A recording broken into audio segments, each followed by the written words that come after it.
How does an N-400 work? Hi, I'm Jim Hacking, immigration lawyer practicing law throughout the United States out of our office here in St. Louis, Missouri. This is the first in our 7-part series on how things work at immigration. We wanted to give you the most up-to-date information of how things are going right now at USCIS with naturalization.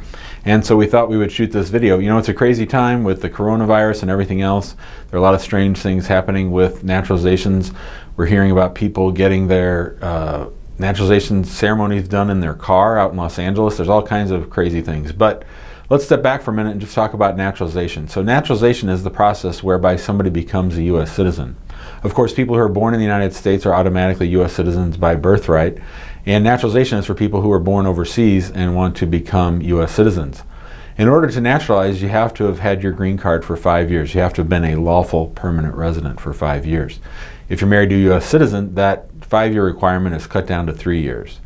And the way that you apply for naturalization is you file a form. It's called an N-400. The N-400 application asks all the questions that you have to be able to answer in order to qualify for naturalization. One of the things you're going to have to be able to do is demonstrate that you're a person of good moral character. So when you apply for naturalization, you're going to have to talk about any arrests, any appearances in front of a judge, any court dates, any prosecutions, anything, any problems you've had with the law. You're going to have to explain those and provide documentation and prove that you have taken care of those. Now, if you have a serious crime, and that's anything over more than a traffic matter, I would say that you probably want to talk to an immigration lawyer before you apply for naturalization. If it's been within the statutory period in the last 5 years, that might keep you from becoming a U.S. citizen. It used to be somewhat easier to become a citizen with a conviction in the last 5 years. Now it's almost impossible. Our understanding currently is that any case that has an arrest has to be reviewed by a supervisor, and they're looking for ways to deny the case. So naturalization has become a little bit harder. That's one big thing to think about, are the crimes or interactions with law enforcement. Another one to think about are trips overseas. So you always want to make sure that you don't have any trips overseas of more than 6 months. If you have any trips overseas of more than 6 months in the last 5 years, they very well may conclude that you have broken your continuous residence and that you're going to have to start over. So if you've been out of the United States for more than 6 months and you want to apply for citizenship, again, you probably want to talk to an immigration lawyer, because you may need to demonstrate either that you did not abandon your residency, or you may want to just go ahead and wait to apply.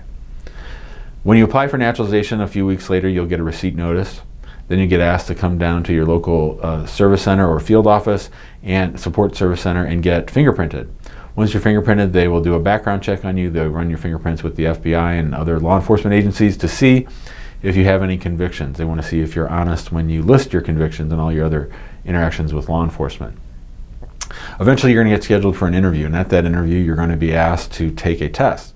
The test consists of 10 questions about U.S. history, and if you get 6 of those right, they'll stop asking questions and you will have passed that portion of the test. You're also going to have to you're actually going to answer reading a question in English and writing an answer in English. So they will give you a text to read. Sometimes it's on a screen, sometimes it's on a piece of paper, and then you're going to have to write an answer. And they're looking for you. They'll give you the answer, but they'll expect you to be able to write it in English. If you pass those 3 parts, then they'll turn to the N-400, and the N-400 is that application that you filed, and they're going to go over it question by question. So you really need to practice your naturalization exam.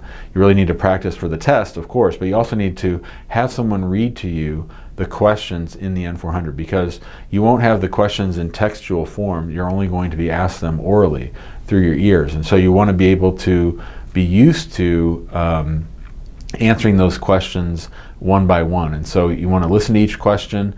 Many times, hopefully, the answers will be no, but sometimes the officer asks the question in a different way. So you really want to make sure that you listen to the question, that you answer accurately, and that you're completely honest. You don't want to hide anything or lie about anything.